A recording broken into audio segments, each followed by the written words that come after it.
තෙරුවන් සරණයි සදැහැති පිනති ඔබ සියලු දෙනාටම සති ටීවී ඔස්සේ ඔබ වෙත ගෙනෙන විසුද්ධි මාර්ගය ඇසුරෙන් සිදු කරන උතුම් ධර්ම සාකච්ඡාව අදත් අප මෙලෙසින් ආරම්භ කරන්නටයි මේ සූදානම් වන්නේ.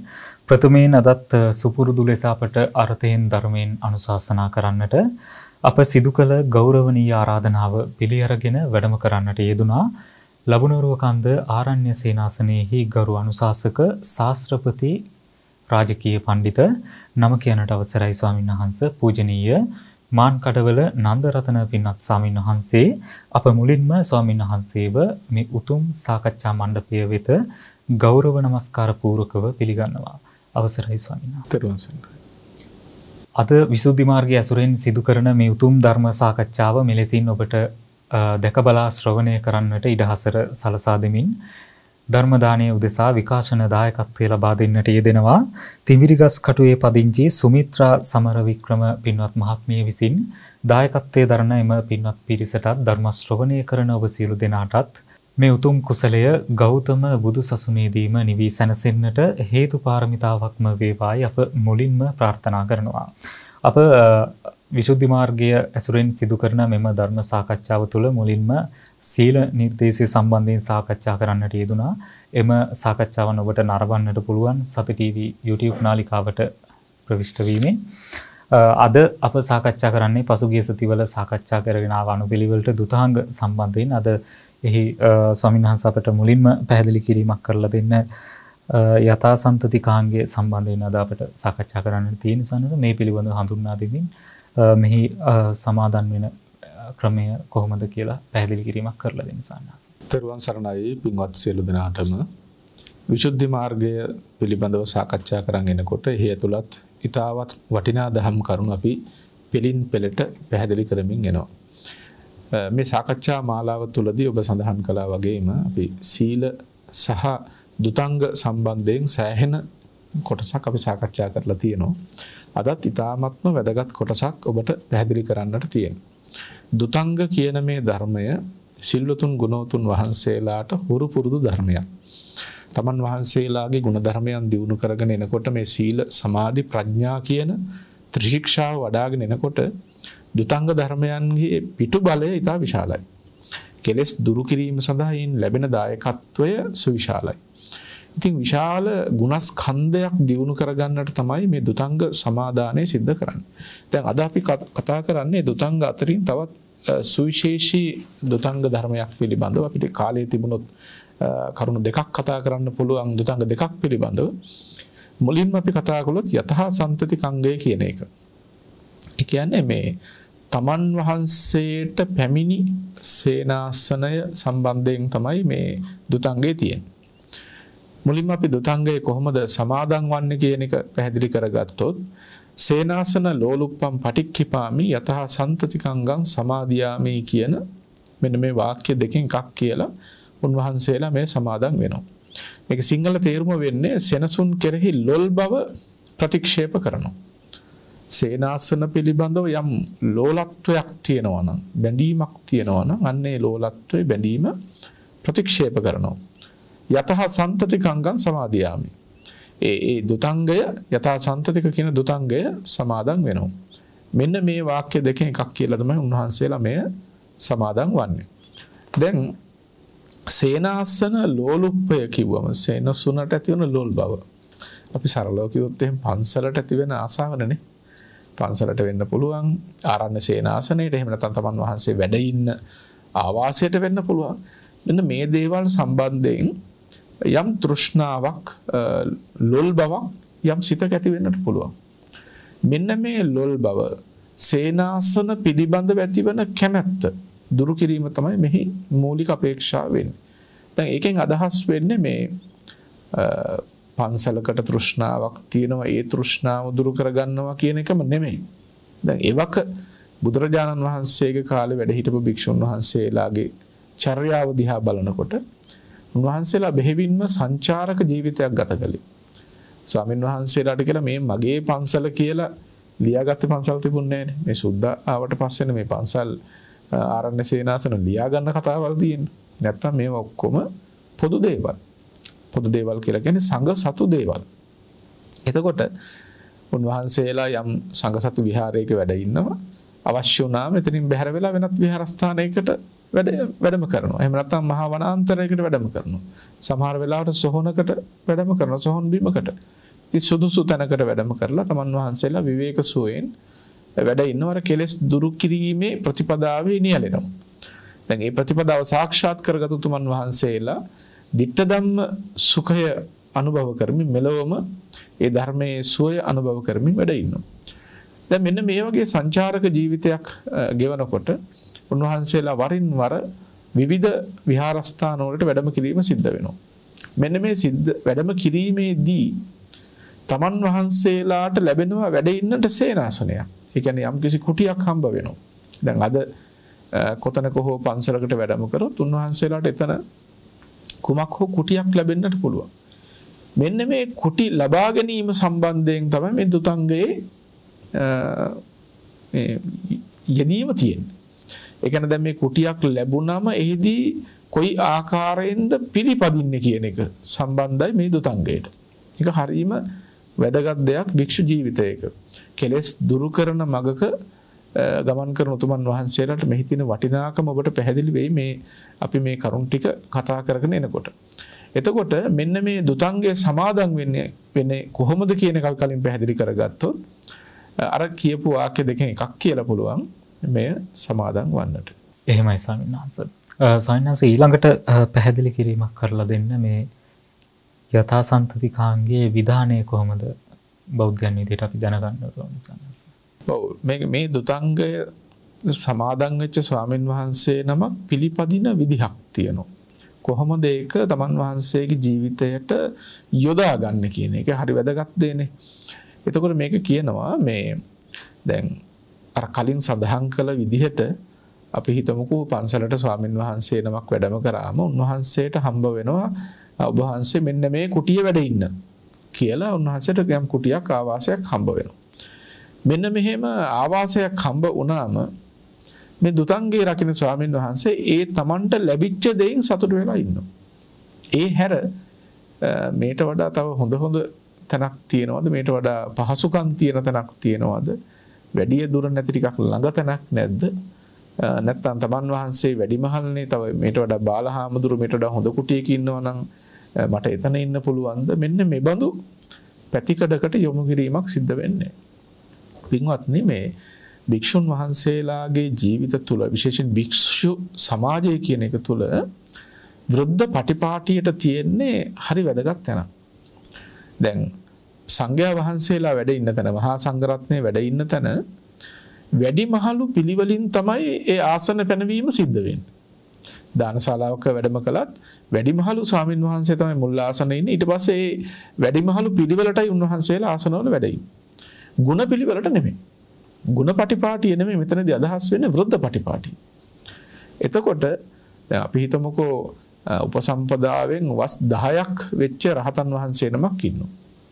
උපසම්පදාවෙන් වස් 20ක් වෙච්ච කල්යාණ මිත්‍ර ප්‍රතග්ජන ස්වාමීන් වහන්සේ නමක් ඉන්නවා කියලා. එතකොට දැන් ගුණ පටිපාටිය දිහා බැලුවොත් අපිට සිද්ධ වෙනවා අර වස් 10ක්කින් යුක්ත රහතන් වහන්සේ මුල් ආසනේ වඩා හිඳවන්නට. නමුත් මේ ශාසනික සම්ප්‍රදාය තථාගතයන් වහන්සේගේ පැනවීම අනුව සිද්ධ කෙරෙන්නේ වෘද්ධ පටිපාටියට වැඩිමහල් පිළිවෙලට. වැඩිමහල් පිළිවෙල කියන්නේ වයස කියන එක නෙමෙයි උපසම්පදාවෙන් වැඩි වස් ගණනක් තියෙන පිළිවෙල. එතකොට අර වස් 20ක් උනත් උන්වහන්සේ රහත් වෙලා නැති වෙන්න පුළුවන්. කල්යාණ මිත්‍ර ප්‍රතග්ජන වෙන්න පුළුවන්. හැබැයි වැඩිමහලු නිසා උන්වහන්සේට ප්‍රධාන ආසනය හම්බ වෙනවා. රහතන් වහන්සේ උනත් වස් 10ක් නම් උන්වහන්සේට හම්බෙන්නේ ඊට පසු ආසනෙ. ඒක තමයි සාමාන්‍ය ශාසනික සම්ප්‍රදාය. බුදුරජාණන් වහන්සේ අනුදැන වදාළ ක්‍රමයක් ඒකයි. දැන් කෙනෙකුට හිතෙන්න පුළුවන් එතකොට ඒ ගුණයට හානියක් වුණාද? රහතන් වහන්සේ නමක් ඉද්දිත් ඇයි කල්යාණ මිත්‍ර ප්‍රතග්ජන හාමුදුරුවෝ වැඩිමහල් කියලා ඉස්සරහින් තරුවේ කියලා හිතෙන්න පුළුවන්. සම්බුද්ධ ශාසනයේ ගුණයට දක්වන්නේ අසීමිත අවස්ථාවක්. ගුණයට ගරු කිරීම කියන එක බුද්ධ ශාසනය තුල තරම් වෙන කොහෙද කතා කරන්නේ? නමුත් ශාසන සම්ප්‍රදාය පැවැත්මේදී සම්බුද්ධ ශාසනය කියන මේ සම්ප්‍රදාය පවතිනකොට බුදුරජාණන් වහන්සේ වෘද්ධ පටිපාටි අනුදැන වදාලා දානශාලාවකට වැඩම කළත් ආසන ශාලාවක වැඩ හිටියත් වැඩිමහලු පිළිවෙලින් තමයි ඒ වැඩ සිටීම සිද්ධ කෙරෙන්නේ. එතකොට දැන් අර ආගන්තුක හාමුදුරු නමක් අපි හිතමු පන්සලට වැඩියම උන්වහන්සේට යම් සේනාසනයක් ලැබෙනවා, යම් විහාරයක් ලැබෙනවා. ස්වාමීනි අද ඔබ වහන්සේ මෙතන වැඩ ඉන්න කියලා. එතකොට අපි හිතමු දැන් ඒ වැඩම කරපු හාමුදුරුවෝ බොහොම වැඩිමහලු හාමුදුරුවෝ කෙනෙක්. වස් 20ක් 30ක් විතර වෙන ස්වාමින් වහන්සේ නමක් කියලා. මහා ස්ථවිරයන් වහන්සේ නමක් කියලා. එතකොට උන්වහන්සේට අභිමතනම් උන්වහන්සේට පුළුවන් මේට වඩා පහසු තැනක් වෙන නැද්ද කියලා විමසලා සමහර විට බාලහාමුදුරු නමක් කිට්ටු කුටියක ඉන්නවා නම් උන්වහන්සේව ටිකක් දුරස් කුටියකට වැඩම කරවලා අර වැඩිමහලු හාමුදුරන්ට පුළුවන් සමීපේ පහසුකම් තියෙන කුටියේ වැඩ ඉන්නට. හැබැයි එහෙම කරත් උන්වහන්සේලා මහා සංඝයාගේ ස්වභාවය, සංඝ රත්නයේ ස්වභාවය එහෙම අරන්නයි නිරපන්න කටයුතු කරන්නේ නැහැ. ලැබිච්ච දෙයකින් සතුටු වෙන එක සාමාන්‍ය මහා සංඝරත්නයේ ස්වභාවය. හැබැයි අවශ්‍ය නම් අර ඉඩකඩ තියෙනවා. දැන් මේ දුතංගය සමාදන් වෙච්ච ස්වාමින් වහන්සේ නමක් තියෙන විශේෂත්වය තමයි කුමක් හෝ කුටියක් හම්බ වුණොත් ඒ කුටිය බාර ගන්නවා මිසක් මේක දුරද ළඟද පහසුකම් තියනවද නැත්නම් තමන් වහන්සේට වඩා බාලහාමුදුරේට මෙහා ඉන්නවද ඒ කුටිය ගන්න පුළුවන්ද අන්න එහෙම කිසිම දෙයක් සලකන්නේ නැහැ. ලැබිච්ච කුටියෙන් සතුටු වෙනවා. ඉතින් මෙන්න මේක තමයි මේ දුතංගයේ ලක්ෂණය ස්වභාවය වෙන්නේ. විශේෂම දේ තමයි අර හොඳ කුටි හොයන සිටිවිල්ල මේ දුතංගයත් එක්ක ඈත් වෙලා යනවා. එහෙමයි සායනංශ අපට මේ දුතාංග සම්බන්ධයෙන් කතා කරගෙන ඉඳි දිගටම මේ එක දුතාංග සම්බන්ධයෙන් සමාදන් වෙන ප්‍රභේද දක්න තිබෙනවා සායනංශ. මේ යථාසන්තතිකාංගයේ තියෙන ප්‍රභේද කොහොමද සායනංශ පැහැදිලි කරලා තියෙන්නේ? ඔව් දැන් මේ දුතංගයත් අර කලින් අපි වැඩසටහන් මාලාවේදී සාකච්ඡා කරපු විදිහටම මේකෙදි තියෙනවා ප්‍රභේදයන් උත්කෘෂ්ඨ මධ්‍යම සහ මෘදුක කියලා. දැන් මේ දුතංගය උත්කෘෂ්ඨවම යම් ස්වාමින් වහන්සේ නමක් සමාදන් වුණොත් උන්වහන්සේ පිළිපදන ආකාරයේ වෙනසක් තියෙනවා. ඊළඟට මධ්‍යම මේ සමාදන් වෙච්ච ස්වාමින් වහන්සේ රකින්න පිළිවෙලක් තියෙනවා. මෘදුකව සමාදන් වෙච්ච ස්වාමින් වහන්සේගේ පිළිවෙලක් තියෙනවා. දැන් උත්කෘෂ්ඨවම මේ රකින්න කියන්නේ මේක ඉහළම මට්ටමින් රකින්න හදනවා නම් යම් ස්වාමින් වහන්සේ නමක් ඒට කැමති වෙනවා නම් උන්වහන්සේ තමන් වහන්සේට යම් සේනාසනයක් යම් විහාරයක් යම් කුටියක් අර කලින් කියපු විදිහට හම්බ වුණාම ඒක ගැන විමසන්නවත් යන්නේ මේක දුර කුටියක්ද එහෙම නැත්නම් ළඟ තියෙන කුටියක්ද අමනුෂ්‍යයන්ගෙන් හරි සත්ව සර්පාදීන්ගෙන් කරදර බාධා තියෙන කුටියක්ද මේ වගේ මේ උපද්‍රව තියනවාද සීතල තැනක්ද උණුසුම් තැනක්ද මේ කිසිම දෙයක් විමසන්න යන්නේ. එතකොට හම්බ වුණා නම් ඒක නිහඬව බාර ගන්නවා. එතනට වැඩම කරලා තමන් වහන්සේගේ මාර්ගයේ ගමන් කරනවා මිසක් අර බාහිර දේවල් ගැන අවධානයක් යොමු කරන්න වැඩි පහසුකම් තියෙන තැනක් හම්බුණා නම් හොඳයි නේද? මෙතන ටිකක් දුෂ්කරයි නේද? ඒ බඳු සිටිවිලි වලට ගමන් කිරීමක් කරන්නේ. මේක හරිය නිවිච්ච ජීවිතයක්. දැන් භික්ෂු ජීවිතය කියන එක ගත්තම නිවන අරමුණු කරගෙන කෙලෙස් දුරු කිරීම අරමුණු කරගෙන ආපු මහා පවිත්‍ර උත්තම ජීවිතයක්නේ. එතකොට උන්වහන්සේලාගේ බලාපොරොත්තුව කෙලෙස් දියුණු කිරීම නෙමෙයි, කෙලෙස් ධර්මයන් දුරු කිරීම. සිතක හටගන්න ආශාවල් කොයි විදිහද, ද්වේෂ අරමුණු කොහොමද, කෙලෙස් අරමුණු කොයි ආකාරයෙන්ද හටගන්නේ, මෙන්න මේවා ගැන උන්වහන්සේලා මනා සිහියෙන් ඉන්නවා. මනා සිහියෙන් මනා නුවණින් ඉන්නවා. එතකොට තමන් වහන්සේලාගේ චිත්තසංතානයන් තුළ කෙලෙස් හටගන්න විදිහ බලාගෙන ඒ කෙලෙස් දුරු කිරීම තමයි උන්වහන්සේලාගේ ක්‍රියාවලිය වෙන්නේ. ඒක තමයි මූලිකම ඉලක්කය. පින්වත්නි, භික්ෂු ජීවිතයක මූලිකම ඉලක්කය දුක දුරු කිරීම, මේ සංසාර දුකෙන් අත මිදීම. ඒ සඳහා ධර්ම ප්‍රතිපදාවේ නියැලීම. එතකොට මෙන්න මේ ප්‍රතිපදාවෙහි ගමන් කරනකොට අර විවිධ සේනාසන වලට ඇතිවන ලොල් බව කියන ක්ලේශය දුරු කිරීමේ අභිප්‍රායෙන් තමයි මෙන්න මේ දුතංගයේ සමාදන් වෙන්නේ. දැන් කෙනෙකුට හිතෙන්න පුළුවන් මේ දුතංගයේ සමාදන් නොවි සේනාසනයට තියෙන ලොල් බව නැති කරන්න බැරිද එහෙනම්? ඔක්කොම ස්වාමින් වහන්සේලා මේ සමාදන් විය යුතුද? එහෙම හිතෙන්න පුළුවන්. නෑ, එහෙම එකක් නෑ. මේ දුතංග කියන ඒවා අභිමතනම් විතරයි සමාදන් වීම සිද්ධ කරන්නේ. කැමතිනම්. එතකොට තමන් වහන්සේට හිතනවා නම් මගේ තියෙන කෙලෙස් දුරු කරගන්නට මේ දුතංගයේ සමාදන් වීම වඩා යහපත් කියලා අන්න උන්වහන්සේ සමාදන් වෙනවා. දැන් පිණ්ඩපාතිකාංගයේ එහෙමත් එහෙමනේ, ආරණ්‍යකාංගයත් එහෙම. ඔක්කොම හාමුදුරුවෝ ආරණ්‍ය වාසය කළ යුතුයි පිණ්ඩපාත වැඩම කළ යුතුයි කියලා එකක් නැහැනේ. දේවදත්ත හාමුදුරුවෝ නම් ඒක ඉල්ලුවා. හැබැයි බුදුරජාණන් වහන්සේ වදාළේ කැමති කෙනෙක් කරයි කැමති කෙනෙක් නොකරයි. ඒක ඒ භික්ෂුන් වහන්සේලාගේ කැමැත්තක්. හැබැයි ශික්ෂා කියන ඒවා තියෙනවා. ශික්ෂා නම් එහෙම කැමති නම් කරනවා බැරි නම් නිකන් ඉන්නවා කියලා එකක් නැහැ. ශික්ෂා පූර්ණය කියන එක භික්ෂු ජීවිතේට අත්‍යන්තයෙන්ම අත්‍යවශ්‍ය දෙයක්. හැබැයි මේ දුතංග වගේ ධර්මයන් Tamanට කැමති නම් තමයි පූර්ණය කරන්නේ. එතකොට යම් භික්ෂුන් වහන්සේ නමකට හිතනවා නම් Taman වහන්සේට මේ ආහාරයට යම් තෘෂ්ණාවක් ඇති වෙනවා. ආහාරය පිළිබඳව හිත තෘෂ්ණාවෙන් නිදහස් කරගන්න හැදුවට හිත ටිකක් දුවන ගතිය වැඩි වගේ නේද කියලා හිතනවා නම් අන්න උන්වහන්සේට පුළුවන් පිණ්ඩපාතිකංගේ සමාදන් වන්නට. එතකොට පිණ්ඩපාතේ වැඩම කරනකොට ලැබෙන දෙයක් හොඳ දෙයක්ද නරක දෙයක්ද කියලා විනිශ්චය කරලා යන ගමනක් නෙමෙයි. කවුරුත් කලින් සූදානම් කරලා ගෙනත් දෙන දෙයක්ුත් නෙමෙයි. ගෙදරකට වැඩම කරාම ඒ ගෙදර තියෙන දෙයක් නේ ගෙනල්ලා පූජා කරන්නේ. එතකොට ඊළඟට කලවම් වෙච්ච ආහාරය එක ගෙදරකින් දෙයක් හම්බ වෙනවා තව ගෙදරකින් තව දෙයක් හම්බ වෙනවා. මේ ඔක්කොම මිශ්‍ර වෙච්ච කලවම් වෙච්ච ආහාරය. ඒතර රස තෘෂ්ණාවට ඉඩක් ලැබෙන්නේ. ඒ කියන්නේ රස තෘෂ්ණාවට හොඳ පාපහරක් වදිනවා. මේ වගේ ආහාරයක් වෙනුවෙන් කවරනම් තෘෂ්ණාවක්ද කියලා තමන් වහන්සේටම ජීවිතයට අවවාද කරගන්න අවස්ථාවක් සැලසෙනවා. ඒ නිසා දැන් අර එහෙම ආහාරයේ පිළිබඳව ලොල් බවක් ඇති වෙනවා නම් එහෙම හිත දමනය කිරීම සඳහා මේ දුතංගේ සමාදන් වුණොත් හොඳයි කියලා හිතනවා නම් අන්න උන්වහන්සේට පුළුවන් ඒ දුතංගේ සමාදන් වෙන්න. එහෙම සමාදන් වෙච්ච උතුමන් වහන්සේලා මනා සිහියෙන් මනා නුවණින් යුක්තව ඒ ධර්මයන් ආරක්ෂා කරලා තමන් වහන්සේලාගේ සිත් සකස් කරගන්න. එහෙම සකස් කරගෙන අරහත්වයට පත්වෙච්ච උත්තමයෝ ශාසන ඉතිහාසයේ කොයිතරම් වැඩ හිටියද? රහත් ඵලයෙන් සනසිච්ච මහා උත්තමයෝ. දැන් මහා කාශ්‍යප මහරහතන් වහන්සේ ගත්තම තෙලස් දුතාංගධර මහා උතුමන් වහන්සේ සම්බුද්ධ ශාසනයේ ශාසන භාරධාරී මහතෙරුන් වහන්සේ සම්බුද්ධ පරිනිර්වාණයෙන් පස්සේ වැඩ හිටපු. එතකොට උන්වහන්සේලා ඒවයි තියෙන ශ්‍රේෂ්ඨත්වය කෙලස් දුරු කිරීම සඳහා තියෙන වටිනාකම දන්න නිසා ඒවා සමාදන් වුණා ආරක්ෂා කළා.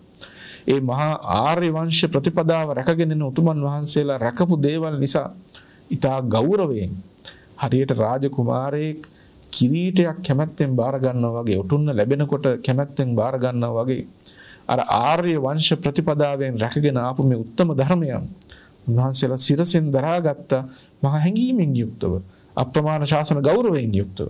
ඉතින් මේ විදිහට තමන්ගේ චරිතය අනුව තමයි ඒ කෙලෙස් දුරු කිරීමට මේ දුතංග ධර්මයන් යොදාගන්නේ. ඒ වගේම ශාසනය කෙරෙහි තියෙන අර කලින් සඳහන් කළේ මේ ආර්ය වංශ ප්‍රතිපදාව පිළිබඳව තියෙන ගෞරවය නිසා උන්වහන්සේලා තම වෙලාවට මේ සමාදන් වෙලා රැකලා තියෙනවා. දැන් සේනාසන පිළිබඳව ලෝලුප්‍රතාවයක් යම් ලොල් බවක් ඇති වෙනවා කියලා පේනවනම් අන්න පුළුවන් මෙන්න මේ වගේ දුතංග ධර්මයන් සමාදන් වෙලා හොඳින් රැකගෙන යන්නට. එතකොට මේ දුතංගේ රකින්න උත්කෘෂ්ඨව රකින්න ස්වාමීන් වහන්සේ තමන් වහන්සේට කුටියක් හම්බ වුණොත් කොතෙන්ට හරි වැඩියම ඒක ගැන වැඩි විස්තර අහන්නේ නැහැ. මේක දුරද ළඟද රස්නේද වතුර එහෙම තියෙනවද? දැන් මේ කාලේ විදිහට නම් මේ විදුලිය තියෙනවද? මේ ඒ විස්තර අහන්න යන්නේ ලැබුණා නම් එතෙන්ට ගිහිල්ලා එතන සුද්ධ පවිත්‍ර කරගෙන පහසු විදිහට උන්වහන්සේ වැඩ ඉන්නවා. ඊළඟට මේ මධ්‍යම වශයෙන් රකින්න ස්වාමීන් වහන්සේලා එතකොට උත්කෘෂ්ඨ තත්වයටම රකින්න නැතුව ටිකක් මැද මට්ටමකින් රකින්න ස්වාමීන් වහන්සේ. උන්වහන්සේලාට එහෙම කුටියක් හම්බ වෙනවාම උන්වහන්සේලාට ඕන නම් අහන්න පුළුවන් විමසීමක් කරන්න පුළුවන්. දුර කුටියක්ද මේ එහෙම නැත්නම් ගොඩක් සීතල තැනකද එහෙම අහන්න පුළුවන්. හැබැයි ගිහිල්ලා බලන්න සුදුසු නැහැ. කලින් ඕන නම් අහන්න පුළුවන්.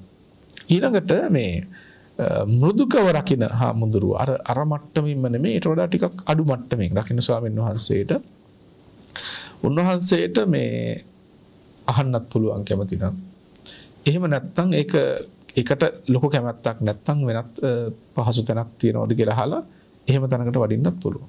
හැබැයි එහෙම ඒ සමාදන් වෙච්ච ස්වාමීන් වහන්සේලා අර තවත් කුටියක ඉන්න ස්වාමීන් වහන්සේ නමක් එයින් නිරපලා ඒ කුටිය වැඩ ඉන්න යන්නේ. බොහොම නිදහස් කාටවත් කරදරයක් නැත්නක තමයි උන්වහන්සේලාගේ වැඩ සිටීම සිද්ධ වෙන්නේ. ඉතින් මේ විදිහට උත්කෘෂ්ඨ මධ්‍යම මෘදුක කියන මට්ටමින් මේ දුතංගේ ආරක්ෂා කරන්න පුළුවන්. මේ කවර මට්ටමකින් මේ ආරක්ෂා කරත් වටිනාකම නම් කෙලවරක් නැහැ. මොකද මේ සමාදන් වුණා කියන්නෙම තමන් වහන්සේට මතක් වෙනවා කුමක් සඳහාද එළඹිලා තියෙන්නේ කියන එක. තමන් කටයුතු කරන්නේ කුමක් වෙනුවෙන්ද කුමක් සඳහාද කියන සිහිය තියෙනවා. දැන් මෙලෝ සිහියක් නැති වුණාම සිවුර දරාගත්තට පැවිදි භාවයටපත් වුණාට මේ සිහිය නුවණ කියන එක යෙදුන් නැත්තම් අර සිතක තියෙන විවිධ කෙලෙසුන් ඉදිරිපත් වෙලා විවිධ දේවල් කෙරෙන්න පුළුවන්. එතකොට නිකන් මේ මගේ කුටිය මේ විදිහට හදා ගන්න ඕන මෙහෙම හදා ගන්න ඕන විවිධ කෙලෙස් ඇති වෙලා ලාමක ධර්මයන්ට වැටෙන්න පුළුවන්. හැබැයි මෙබඳු උත්තම ධර්ම තියෙන්නේ අන්න ඒ ලාමකත්වයට වැටීමෙන් නිදහස් වීම සඳහා. එහෙමයි ස්වාමීන් වහන්සේ. ස්වාමීන් වහන්සේ ඊළඟට අපට පැහැදිලි කිරීමක් කරලා දෙන්න. දැන් භික්ෂුන් වහන්සේ නමක් යථාසන්තතිකාංගයේ සමාදන් වෙලා ඉති එම දුතාංගේ බිඳෙන්න පුළුවන් ආකාර කොහොමද ධර්මයේ පැහැදිලි කරලා තියෙන්නේ ස්වාමීන් වහන්සේ. ඔව් දැන් මේ දුතාංග සමාදන් වෙච්ච ස්වාමීන් වහන්සේලාගේ ස්වභාවය තමයි කිසි කෙනෙකුට මේව කියන්නේ නැහැ. මේ තමන් දුතාංග ආරක්ෂා කරනවා මේ වගේ මහා ගුණයක් රකින්නවා. එහෙම මේ ගුණ ධර්මයන් අනුන්ට ප්‍රකාශ කරන්න යන්නේ. ගුණධර්ම කියන ඒවා සංගවාගත දේවල් මිසක් අනුන්ට කිය මේ ප්‍රදර්ශනය කරන දේවල් නෙමෙයිනේ. මෙච්චර සිල්වන්තයි මෙච්චර සමාධිමත් වෙලා තියෙනවා දැන් ධානයන්ටත් සමවදින රහත් වෙන්න ඔන්න මෙන්න දැන් රහත් වෙලා ඉන්නේ සමහර දැන් බුදු වෙලා කියලාත් කියාගෙන යන අය ඉන්නවා. එහෙම මේ ගුණධර්ම කියන්නේ අනුන්ට කිය ප්‍රදර්ශනය කරගෙන යන දෙයක් නෙමෙයි. මේක මේ භාණ්ඩයක් නෙමෙයි. මේ කෙලෙස් ධර්මයන්ගේ ස්වභාවය එහි තියෙන කිලුට තේරුම් අරගෙන ඒ කෙලෙස් ධර්මයන් දුරු කරගත්තම තමයි ඒ ශ්‍රේෂ්ඨත්වයටපත් වෙන්නේ. ඒ ශ්‍රේෂ්ඨත්වයටපත් වෙලා ආපහු මේවා කිය මේ ප්‍රදර්ශනය කර මිනිස්සුන්ගෙන් ගෞරව සත්කාර සම්මාන ලබා ගන්නට ලාමකත්වයක් උතුම් සිතක ඇති වෙන්නේ. දැන් හිතෙන්න පුළුවන් එතකොට බුදුරජාණන් වහන්සේ ප්‍රාතිහාර්ය පාලා තියෙන්නේ කියලා. බුදුරජාණන් වහන්සේ කරන්න ගියපු දේවල් මේ හැමෝම කරන්න හදනකොට එක පොඩි ගැටලුවක් ඇති වෙනවානේ. බුදුරජාණන් වහන්සේ කියන්නේ සම්මා සම්බුදුරජාණන් වහන්සේ. භාග්‍යතුන් වහන්සේ සත්වයන් දමනය කිරීම සඳහා අවශ්‍ය දේ දන්නවා. උන්වහන්සේ දකිනවා. ඉතින් මේකදී මේ මතක තබා ගන්නට ඕන දැන් මේ දුතංග සමාදන් වීම කියන කාරණාවේදී ඒ උතුමන් වහන්සේලා Tamanගේ දුතංග අනුන්ට කිය ඉන්නේ නැහැ. ඒවා බොහොම පාඩුවේ රැකගෙන යනවා. එතකොට මේ දුතංගය බිඳෙනවා විශේෂයෙන් මේ යථාසන්තතිකංගය කියන දුතංගේ බිඳෙනවා සේනාසන වලට ලොල් බවක් ඇති කරගත්තම. මට අහවල් සේනාසනේ හම්බ වෙනවා නම් අහවල් කුටිය හම්බ වුණා නම් අතන තියෙන කුටිය හම්බ වුණා නම් ඉතින් කියලා හැම ලොල් බවක් ඇති කරගත්තොත් දුතංගේ බිඳෙනවා. දැන් දුතංගේ බිඳුනොත් මොකද කරන්න තියෙන්නේ? Tamanගේ සිත පිරිහුණා කියලා අහසු වෙනවා. ඊට පස්සේ නැවත උන්වහන්සේට පුළුවන් ඒ වරද දැකලා සිත සකස් කරගන්නට නැවත දුතංගේ සමාදන් වන්නටත් පුළුවන්කම තියෙනවා. එහෙමයි ස්වාමීන් වහන්සේ. ස්වාමීන් වහන්සේ මට ඊළඟට පැහැදිලි කිරීමක් කරලා දෙන්න යථාසන්තතිකාංගයේ සමාදන් වීමේ තියෙන ආනිසංස කොහොමද පෙන්වා දීලා තියෙන්නේ ස්වාමීන් වහන්සේ? ඔව් මේකේ ආනිසංස අහගත්තම මම හිතන්නේ අපේ සදැහැති පින්තුන්ට දැනගන්න පුළුවන් මේක කොච්චර වටිනවද කියන එක. ඇයි මේක මේ ස්වාමීන් වහන්සේලා සමාදන් වෙන්න කියන එක. දැන් බුදුරජාණන් වහන්සේ වදාළේ යථාලාභ සන්තුට්ඨිය. භික්ෂුවක් යම් ලද දෙයින් සතුටු වන්නට ඕන. ඒක ප්‍රණීත දෙයක් වෙන්න පුළුවන්, ලාමක දෙයක් වෙන්න පුළුවන්. මොකක් වුණත් ලද දෙයින් සතුටු වෙන්නට ඕන. හොඳම සිවුරක් එහෙම එකක් නැහැ. ඊතා රූක්ෂ සිවුරක් වෙන්න පුළුවන්. හොඳම සිවුරක් වුණත්, රූක්ෂ සිවුරක් වුණත් ලැබුණේ කුමක්ද? ඒකෙන් සතුටු වීමට තරම් හිතක් තියෙන්නට ඕන. හොඳම පිණ්ඩපාතයම කියලා එකක් නැහැ. ඊටාම දුෂ්කර වළඳනට අමාරු පිණ්ඩපාතයක් වෙන්න පුළුවන්. හැබැයි භික්ෂුන් වහන්සේ නමක් වුණාම ඉහළ දෙයක් ලැබුණත් පහළ දෙයක් ලැබුණත් උන්වහන්සේට පුළුවන්කම තියෙනුනේ ලද දෙයින් සතුටු වන්නට. සේනාසන සම්බන්ධෙනොත් එහෙමයි. හොඳ කුටියක් හම්බුන්නේ නැහැ. හම්බුන්නේ ටිකක් ජරා ජීර්ණ වෙච්ච දුර තියෙන උපද්දරවත් බහුල මෙහෙම තැනක්නේ. එහෙම සැලකීමක් නොකර ලද දෙයින් සතුටු වීම කියන මේ උත්තරීතර ගුණාංගය දිනු කරගන්නට මේක මහා උපකාරයක් වෙනවා.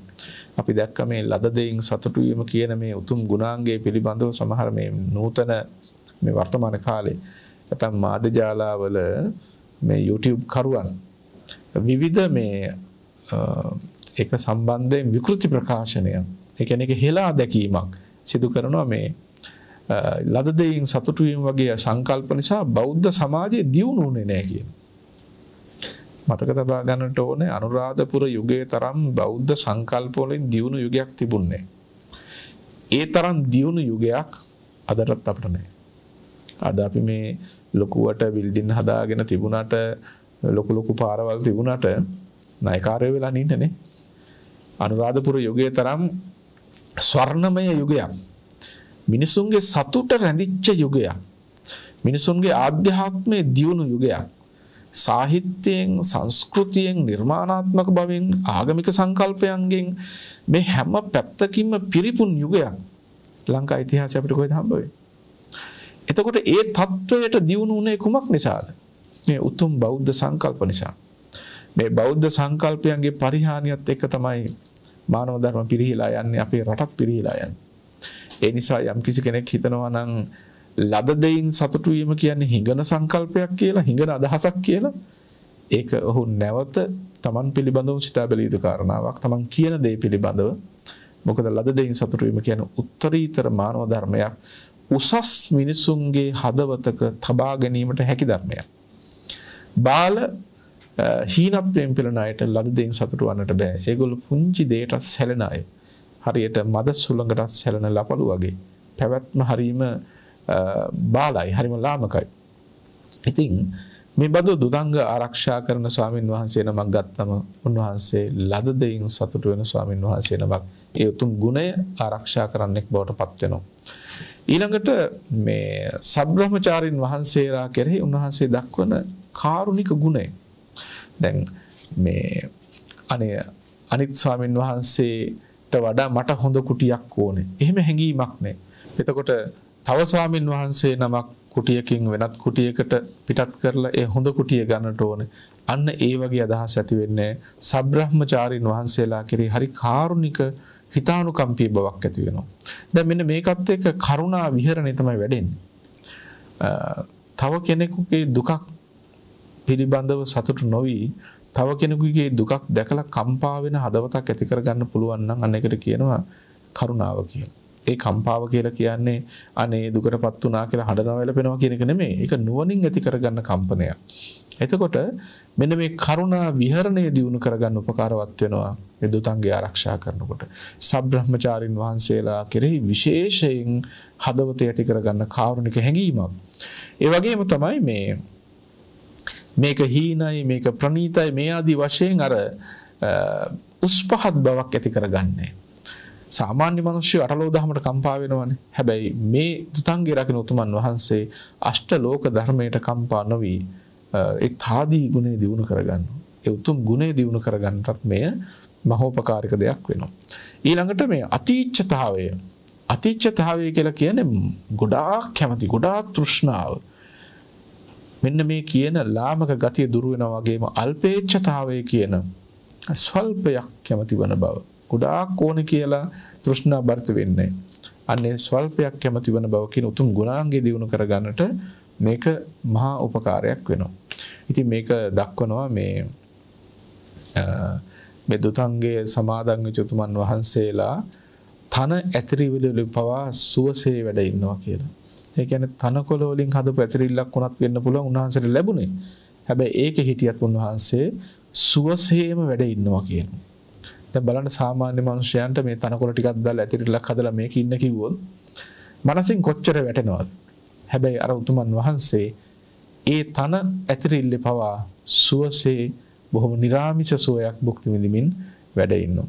ඉතින් මේ විදිහට පෙන්නනවා මේ ආර්යයන් උතුමන් වහන්සේලා විසින් පුරුදු කරපු යථා සම්තතිකංගය කියන මේ දුතංගය උතුම් ගුණ ඇති උත්තමයන් වහන්සේලා ආරක්ෂා කරගන්නවා කියලා. එහෙමයි ස්වාමීන් වහන්සේ.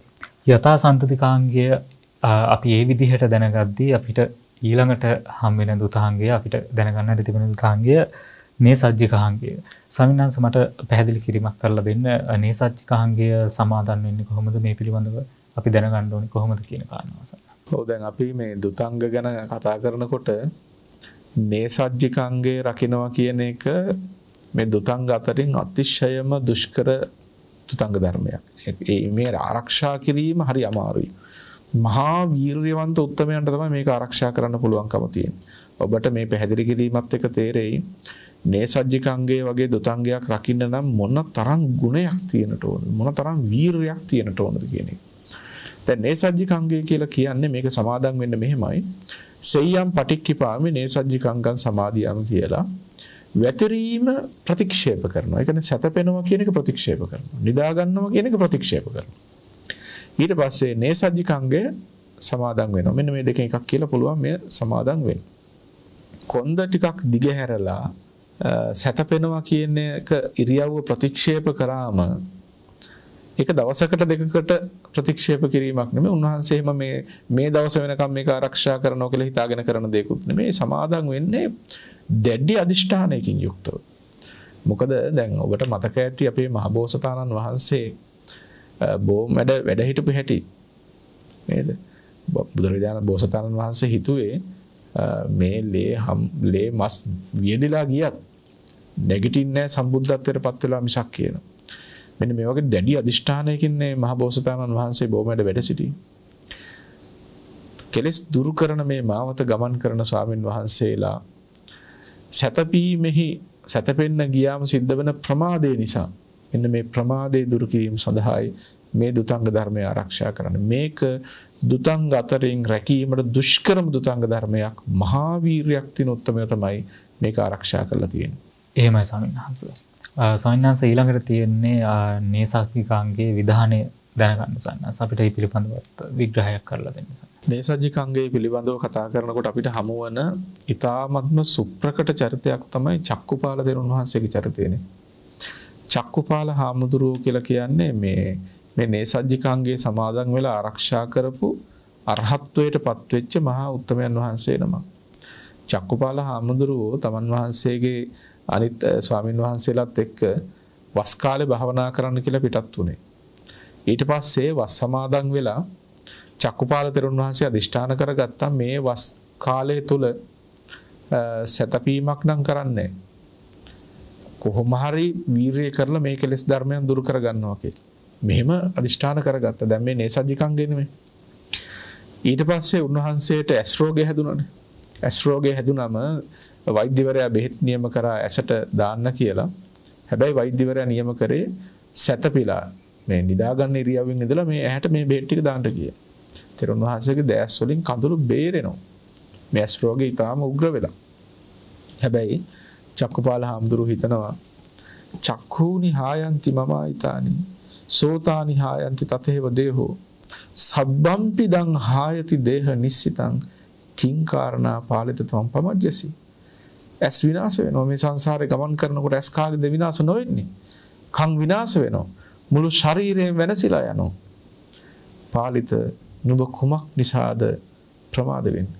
මෙහෙම උන්වහන්සේ අදිෂ්ඨාන කරගත්තා. අදිෂ්ඨාන කරගෙන වස් අදිෂ්ඨානයේදී ඇති කරගත්ත නේසජ්ජිකාංගේ බිඳින් නැතුව ඇහැට බෙහෙත් ටික වක් කරගත්තා ඉඳගෙන ඉන්න ඉරියව්වෙම. ඉතින් මේ ඉඳගෙන ඉන්න ඉරියව්වෙන් බෙහෙත් ටික වක් කළාට මේ ලෙඩේ සුව කරන්න බෑ. අන්තිමට වෛද්‍යතුමා කියනවා ස්වාමීනි ඔබ වහන්සේ ඉස්සෙල්ලා ජීවත් වෙලා ඉන්නට ඕන. ඔබ වහන්සේ නිරෝගීමත් වෙලා ඉන්නට ඕන. නිරෝගීමත් වෙලා ජීවත් වුණොත් ස්වාමීනි බණ භාවනාවක් හරි කරගන්න පුළුවන්. ඒ නිසා මේ බෙහෙත් ටික එකපාරක් හරි සැතපීලා ඇස් දෙකට දාගන්න කියලා. එහෙම කියද්දි තෙරුන් වහන්සේ නිහඬව හිටියා. සැතපීලා බෙහෙත් ටික හැට දාගත්තේ නැහැ. අවසානයේදී තෙරුන් වහන්සේ හිතනවා වෙදතුමත් යන්න ගියා මම ඔබ වහන්සේට මින් පස්සේ වෙදකම් කරන්නේ නැහැ කියලා. තෙරුන් වහන්සේ හිතනවා පටික්ඛිතෝ තිකිච්ඡාය වෙජ්ජනාසි විවජ්ජිතෝ. වෛද්‍යවරයා දැන් ඔබ ප්‍රතික්ෂේප කරලා ගියා. නියතෝ මච්චු රාජස්ස කිම්පාලිත පමජ්ජසි. දැන් නුඹ මරණයටම නියත වෙච්ච කෙනෙක්. නුඹට හිටපු වෛද්‍යවරයාත් යන්න ගියා. තවත් මොකටද ප්‍රමාද වෙන්නේ? බලන්න මේ අදිෂ්ඨානය ගත්ත විදිහ. සාමාන්‍ය කෙනෙක් නම් ඕක හිතන්නේ S2 හොඳ කරගෙන ඉන්නට එපා මොන දේ කරන්නත් කියලානේ. තෙරුන් වහන්සේ හිතුවේ නැසනස් නැසිච්චාවි. මං අප්‍රමාදී වෙනවා කියලා. වෛද්‍යතුමා ගියාට පස්සේ අයියෝ දැන් හිටපු වෙදතුමත් ගියානේ දැන් මං අසරණ වෙයි කියලා නෙමෙයි කල්පනා කරේ. වෙදතුමත් ගියා නම් තවත් ප්‍රමාද වෙලා හරියන්නේ අප්‍රමාදී වෙන්නට ඕන කියලා. ඇස් වලින් කඳුළු ධාරා වැగిරෙද්දිත් දිවා රාත්‍රී දෙකේ භාවනා කරලා උන්වහන්සේ අරහත් ඵලයටපත් වුණා. රහත් ඵලයටපත් වීමත් සමගම උන්වහන්සේගේ දැස පෙනීමත් නොපෙනී ගිය අන්ධ වුණා. අන්ධ භාවයටපත් වුණා තෙරුන් වහන්සේ. නමුත් කෙලෙස් දුරු කරලා අරහත් ඵලයටපත් වුණා. සියලු සංසාර දුක නිවා කරගත්තානේ. සංසාරේ හිටියනම් කී පාරක් අන්ධ වෙන්න ඉඩ කර තිබුණා. හැබැයි ඒ සියල්ල නිවා කරගත්ත උන්වහන්සේ. එතකොට මේ විදිහේ මහා ධෛර්යයක් තියෙන මහා උද්‍යෝගයක් තියෙන උත්තම චරිත තියෙන උතුමන් වහන්සේලා තමයි මේ නේසජ්ජිකාංගයේ වගේ දුතාංග ධර්මයන් ආරක්ෂා කරලා තියෙන්නේ. එතකොට හුදෙක් එහෙම නැත්නම් මේ නිදා ගන්නතෝ භාවනා කරනවා කියලා හිතුවක්කාර අදහසක් ඇති කරගෙන යම්කිසි අදහසක් දැඩිව අරගෙන කරන එකක් නෙමෙයි. මේක ධර්මයේ හරියට දැනගෙන ධර්ම මාර්ගයේ පැහැදිලි කරගෙන බණ භාවනා කරන්නේ කොහොමද, සිත සකස් කරගන්නේ කොහොමද කියලා සුපැහැදිලිව තේරුම් අරගෙන අන්න ඒ කෙලෙස් ධර්මයන් දුරු කර ගැනීම සඳහා මේ බඳු දුතාංග ධර්මات සමාදන් වෙලා තමයි ඒ ගමන ගිහිල්ලා තියෙන්නේ. එතකොට සතපීම ප්‍රතික්ෂේප කරලා මේ දුතාංග ධර්මය උන්වහන්සේලා ආරක්ෂා කරගන්නවා. එහෙමයි ස්වාමීන් වහන්සේ. ස්වාමීන් වහන්සේ ඊළඟට අපට පැහැදිලි කර ගන්නට තිබෙනවා නේසජ්ජිකාංගයේ විධානය කොහොමද විසුද්ධි මාර්ගය තුල පෙන්වලා දීලා තියෙන්නේ කියලා ස්වාමීන් වහන්සේ. මේ පිළිබඳවත් අපට විග්‍රහයක් කරලා දෙන්න ස්වාමීන් වහන්සේ. ඔව් දැන් මේ නේසජ්ජිකාංගයේ සමාදන් වෙච්ච ස්වාමීන් වහන්සේට ඒ සමාදානයත් සමගම සතර ඉරියව්වෙන් එක් ඉරියව්වක් ප්‍රතික්ෂේප වෙනවා. සතර ඉරියව්ව කියලා කියන්නේ ඉඳගෙන හිටගෙන සක්මන් කරමින් සැතපෙන. ඒක තමයි ඉරියව් හතර. එතකොට සැතපෙන ඉරියව්ව ප්‍රතික්ෂේප කළාම උන්වහන්සේට ඉරියව් තුනයි ඉතුරු වෙන්නේ. ඒ තමයි ඉඳගෙන ඉන්න පුළුවන්, හිටගෙන ඉන්න පුළුවන්, සක්මන් කරන්නට පුළුවන්. දැන් මේ දුතංගයේ සමාදන් වෙච්ච ස්වාමින් වහන්සේ මේ සමාදන් වුණාය කියලා ඉඳගෙනම සිටීමක් සිද්ධ කරන්නේ නැහැ. තුන්යම් රාත්‍රියේ මුළුල්ලෙහි අප්‍රමාදීව බණ භාවනා කරන අනිත් තුන් ඉරියව්වම පවත්වමි. එතකොට මේ අඩුම තරමේ රාත්‍රියේ තුන් යාමෙන් එක් යාමයක්වත් සක්මන් කරනවා මේ සමාදන් වෙච්ච ස්වාමීන් වහන්සේ. එතකොට සක්මන් කරනවා ඊට පස්සේ හිටගෙන වැඩ ඉන්නවා, හිඳගෙන වැඩ ඉන්නවා. මෙන්න මේ තුන් ඉරියව් විතරයි මේ සමාදන් වෙච්ච ස්වාමීන් වහන්සේලා අනුගමනය කරන්නේ. කිසිම ආකාරයකින් සතපීමක් උන්වහන්සේලා සිද්ධ කරන්නේ නැහැ. එහෙමයි ස්වාමීන් වහන්සේ. සනස ඊළඟට පැහැදිලි කිරීමක් කරලා දෙන්න මේ නේසජ්ජිකාංගයේ සමාදන් වීමේ තියෙන ප්‍රභේද කොහොමද දක්වලා තියෙන්නේ කියලා සනස. ඔව්. දැන් මේකේ ප්‍රභේද අර යථාසන්දිකාංගයේ වගේම තමයි. මේ තියෙන උත්කෘෂ්ඨ මධ්‍යම සහ මෘදුක කියලා තත්වයන් තුනක්, අවස්ථා තුනක්.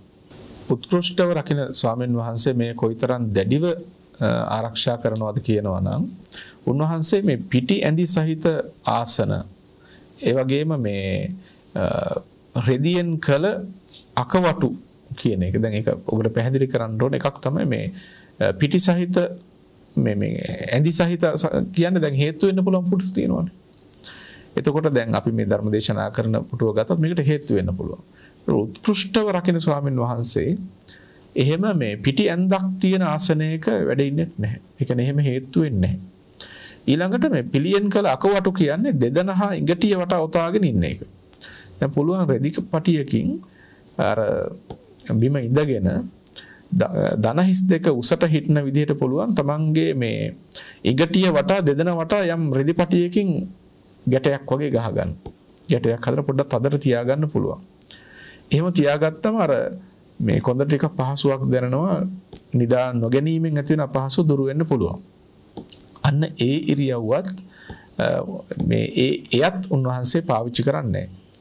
ඒ වගේම තමයි මේ ඒ කාලේ තිබිලා තියෙනවා මේ ආයෝග පට්ට කියලා වර්ගයක්, මේ එල්ලී සිටින්නට පුළුවන් විදිහේ පටියක් භාවිත කිරීමක්. ඒ බඳු දෙයක් උන්වහන්සේ පාවිච්චි කරන්නේත් නැහැ.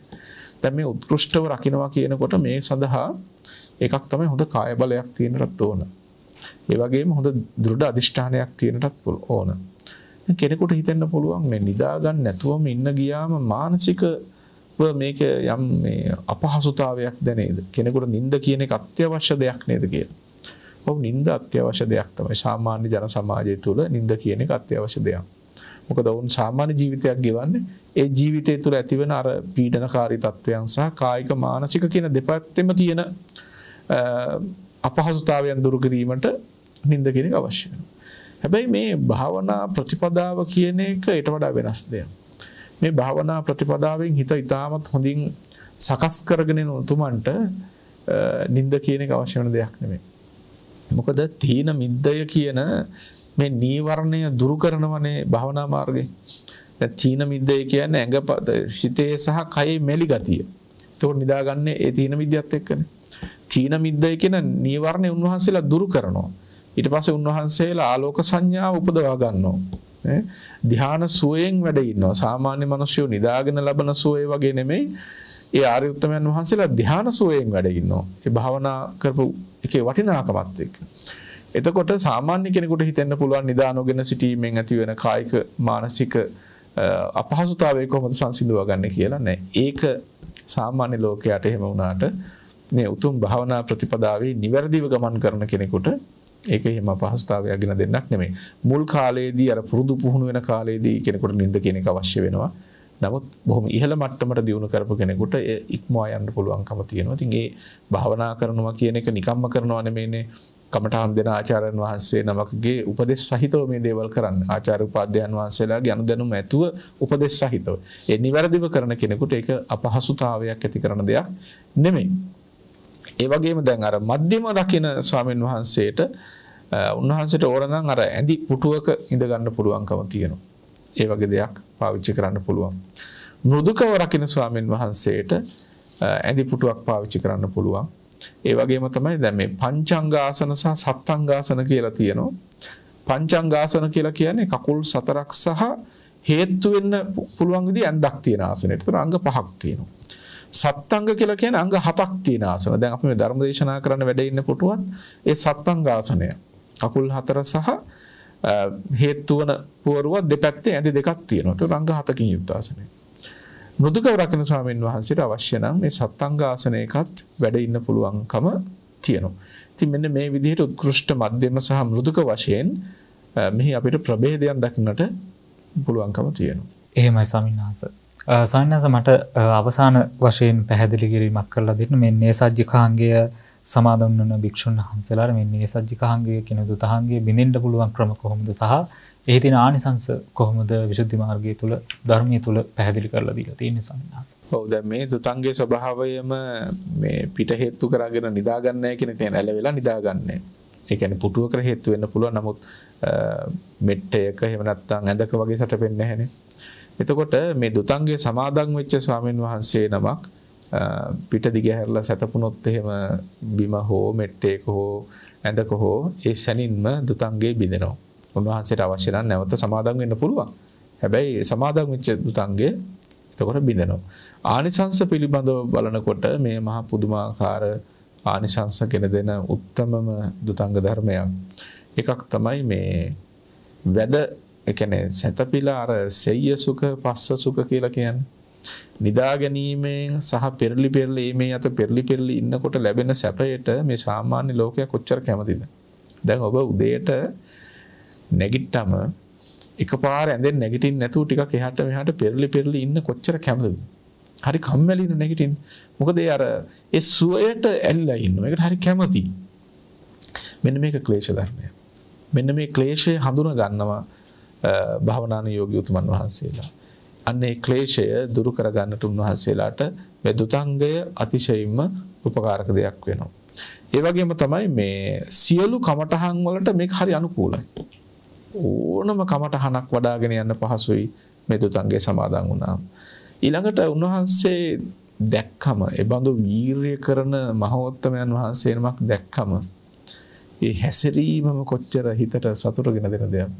කොච්චර සිත් පහන් වෙන දර්ශනයක්ද? ඒ නිසා බොහෝ දෙනාට පහන් සිත් උපදවන පහන් සිත් දනවන ඉරියව් පැවැත්මෙන් යුක්ත වන්නෙක් වෙනවා. වීරියට අනුකූල බවක් තියෙනවා. මේ දුතංගේ රකින්න බෑ වීරිය කියන එක නැත්තම් වීරියම තමයි මේක ආරක්ෂා කරන්න වෙන්නේ. ඒ නිසා ඒ ආරම්භ කළ වීරිය පටන් ගත්ත වීරිය හොඳින් පවත්වාගෙන යන්නට අවසානයේ දක්වාම ගෙන යන්නට මේ මහා උපකාරක දෙයක් වෙනවා. ඊළඟට සම්‍යක් ප්‍රතිපත්තිය දියුණු වෙනවා. කොච්චරද කියනවා නම් මේ දුතංගයේ සමාදන් වෙලා බද්ධ පර්යංකේ බැඳගත්තම මායාවේ හදවත කම්පා කරනවා කියනවා. ඒ කියන්නේ මායා හිතනවලු මුන්වහන්සේ පරද්දන්න බෑ කියලා. ඉතින් මේ සඳහන් වෙන්නේ මේ තරම්ම කෙලෙස් දුරු කිරීම සඳහා උපකාර වන ධර්මයක්. හිත නිවන ප්‍රතිපදාවක ගමන් කරන උත්තමයන් වහන්සේලාට මහ පුදුම සම්පතක් නේසජ්ජිකංගය කියලා කියන්නේ. අතීතයේ වැඩ හිටපු මේ මහා උතුමන් වහන්සේලා මේ සමාදන් වෙලා වැඩ හිටිය බක්කුල මහරහතන් වහන්සේ ජීවිත කාලෙම උන්වහන්සේ නේසජ්ජිකව වැඩ හිටියේ. ඒ වගේම මේ සමාදන් වෙච්ච ස්වාමින් වහන්සේලා අනුන්ට මේ හඟවමින් ඉන්න උත්තමියොත් නෙමේ හරීම නිස්කලංකව මේක ආරක්ෂා කරලා තියෙන හරි ලස්සන කතා පුවතකුත් තියෙන අර මිහින්තලේ හිටපු සහෝදර හාමුදුරු දෙනම වැඩිමල් හාමුදුරු නේසජ්ජිකයි බාල හාමුදුරු නේසජ්ජික නැහැ. එක තැනක දෙන්නම සැතපෙන්නේ. හැබැයි පොඩි හාමුදුරු දන්නේ නැහැ ලොකු හාමුදුරු නේසජ්ජිකන්ගේ රකින්නවා කිය. රාත්‍රී විදුලි එළියක් මේ වැටෙනකොට තමයි පොඩි හාමුදුරු දැක්කේ ලොකු හාමුදුරු ඉඳගෙන වැඩ ඉන්නවා කියලා. ඇහුවා ඔබ වහන්සේ නේසජ්ජිකද කියලා. ලොකු හාමුදුරු කිසිම දෙයක් කියන්නේ නැතුව එහෙමම සැතපුණා. මොකද තමන් වහන්සේ නේසජ්ජිකයි කියන හැඟෙන්නේ නැහැ. ඊට පස්සේ පොඩි හාමුදුරු ටිකක් නිින්ද ගියා වගේ දැනුණාට පස්සේ නැවත උන්වහන්සේ ඉඳගෙන එතන ඉඳන්ම ආපහු සමාදන් වෙලා මේ රැකගෙන ගියා කියනවා. ඉතින් මේ වගේ මහා උතුම් චරිත තුල තිබිච්ච මේ සත්පුරුෂ ධර්මයන් සමාජයේ හඳුනා ගන්න එක හරි වටිනවා. ශාසන ධර්මයේ තුල පවතින මේ උතුම් ගුණාංග සමාජගත කිරීම හරි වටිනවා. මොකද භික්ෂුව කියන මේ උත්තරීතර චරිතයත් එක්ක සැබඳී මේ කරුණ ඔබ දැනුවත් වෙන්න තමයි සැබවින්ම භික්ෂුව කියන මේ උත්තරීතර චරිතයේ ස්වභාවය ඔබට වටහා ගන්නට පුළුවන්කම ලැබෙන්නේ. එහෙමයි ස්වාමීන් වහන්සේ. අද විසුද්ධි මාර්ගය ඇසුරින් සිදු කරන ධර්ම සාකච්ඡාව තුළ අප දුතාංග කාරණා දෙකක් සම්බන්ධයෙන් සාකච්ඡා කරන්නට යෙදුණා. මෙවැනි උතුම් ධර්ම කාරණා අපට අසන්නට ශ්‍රවණය කරන්නට ඉඩ හසර ලැබුණේ අද දින මේ උතුම් වැඩසටහන සඳහා දායකත්වය ලබා දුන් පින්වත් පිරිස නිසා. ඒ උතුම් පිරිසට සෙත් ප්‍රාර්ථනා කරමින් පුණ්‍ය අනුමෝදනා කරන්නට මම ගෞරවනීය ස්වාමීන් වහන්සේට ආරාධනා කරනවා ස්වාමීන් වහන්සේ. ඔව් අද දවසේදී මේ විසුද්ධි මාර්ග ධර්ම සාකච්ඡාව පින්වත් ඔබ සෑම සියලු දෙනාටම අසන්නට සැලැස්වීම සඳහා දායකත්වයෙන් කටයුතු කරන සත්පුරුෂ පින්වතුන් පිළිබඳව සිහිපත් කරන්නට ඕන. ඒ අයට පුණ්‍ය අනුමෝදනා කරන්නට ඕන. අද වැඩසටහනේ දායකත්වයෙන් කටයුතු කරනවා තිඹිරිගස් කටුවේ පදිංචි සුමිත්‍රා සමරවික්‍රම පින්වත් මහත්මිය විසින් අරමුණු වශයෙන් ඇති කර ගන්නවා හැම කෙනෙකුටම මේ උතුම් වූ ධර්මය අවබෝධ කර ගන්නට ලැබේවා, සසර දුක් නිමා කර ගන්නට ලැබේවා කියන ඊටමත් සත්පුරුෂ ප්‍රාර්ථනා ඇති කරගෙනයි මෙහි දායකත්වයෙන් කටයුතු කරන්නේ. ඒ වගේම සියලු ඥාති හිතයිශීනට පුණ්‍ය අනුමෝදනා කිරීමටත් බලාපොරොත්තු වෙනවා. කල්පනා කරගන්න හැමදෙනාම අප ධර්ම සාකච්ඡා කිරීමෙන්, ඔබ ධර්ම ශ්‍රවණය කිරීමෙන්, ධර්ම දායකත්වය සලසාලීමෙන් මේ හැම ආකාරයකින්ම රැස් කරගත්ත උදාර කුසලානිසංස ධර්මයන් ප්‍රථමයෙන්ම ඔබ අප ආරක්ෂා කරන සම්බුදු සසුන ආරක්ෂා කරන සියලු දෙවියෝ මේ පින් සතුටින් සාදුනාදයෙන් අනුමෝදන් වෙත්වා. ඒ වගේම ඔබ අප නමින් මියගිය සියලු ඥාති හිතයිශීනුත් මේ පින් අනුමෝදන් වෙත්වා. පින් කැමති හැම සත්වගද මේ පින් අනුමෝදන් වෙත්වා.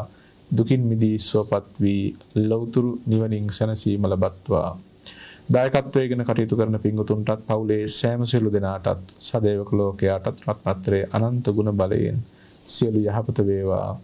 දෙලවත් යහපත් වේවා. ලෞතුරු නිර්වාණ සුවයෙන් සැනසෙන්නට මේ පින් හේතු වාසනා පාරමී වේවා. සියලු දෙනාටම තෙරුවන් සරණයි. පුරා හෝරාවකට ආසන්න කාලයක් ඔබටත් මටත් අර්ථයෙන් ධර්මයෙන් අනුශාසනා කරන්නට යෙදුණු ලබුණරුව කන්ද ආරණ්‍ය සේනාසනයෙහි ගරු අනුශාසක ශාස්ත්‍රපති රාජකීය පඬිත පූජනීය මාන්කඩවල නන්දරතන පින්වත් ස්වාමීන් වහන්සේට නිදුක් නිරෝගී චිරජීවනයත් උන්වහන්සේ ප්‍රාර්ථනීය බෝධියකින් ඒ උතුම් චතුරාර්ය සත්‍ය ධර්මය අවබෝධයේ පිණිසත් අප විසින් රැස් කරගන්නට යෙදුණු සියලු කුසල් හේතුපනිශ්‍රේ වේවායි අප සාදුනාද පවත්වා අනුමෝදන් කරමු. ඒත් සමගින් සති ටීවී ඔස්සේ වොවිතගෙන විසුද්ධි මාර්ගයේ ඇසුරෙන් සිදු කරන ධර්ම සාකච්ඡාව අප මෙලෙසින් නිමා කරන්නටයි මේ සූදානම් වන්නේ. ඔබටත් පුළුවන් මෙවැනි හරවත් ධර්ම කාරණා සාකච්ඡාවට ගන්නා විසුද්ධි මාර්ගයේ ඇසුරෙන් සිදු කරන මේ උතුම් ධර්ම සාකච්ඡාවට වගේම සති ටීවී ඔස්සේ විකාශය කරන සියලු ධර්ම සාකච්ඡා ධර්ම දේශනා සඳහා සදැහැති දායකත්වය ලබා ගන්නට පුළුවන්. තිරේ දිස්වන දුරකථන අංකයට ඇමතුමක් ලබා දුන්නොත් ඔබට මේ පිළිබඳව වැඩිදුර තොරතුරු වැඩිදුර විස්තර ලබා ගැනීමේ හැකියාව තිබෙනවා. ඒ බවත් සිහිපත් කරමින් අද දින මේ උතුම් සාකච්ඡාව සඳහා සදැහැති දායකත්වයේ ලබාගත් පින්වත් පිරිසටත් ධර්ම ශ්‍රවණය කළ ඔබ සියලු දෙනාටත් මේ උතුම් කුසලය ගෞතම බුදුසසුනේදීම නිවී සැනසෙන්නට හේතු පාරමිතාවක්ම වේවායි අප ප්‍රාර්ථනා කරනවා. ඔබ සියලු දෙනාට තෙරුවන් සරණයි.